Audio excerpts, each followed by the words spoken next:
Kita tergolong umat yang berhak mendapatkan syafaatnya di yaumil qiyamah. Amin amin ya rabbal alamin. Sallu sunnatal Eidil Adha rakataini jami'atan rahimakumullah.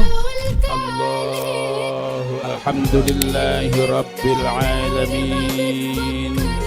Ar-Rahmanir Rahim maliki yaumiddin. Ya ma'asyiral muslimin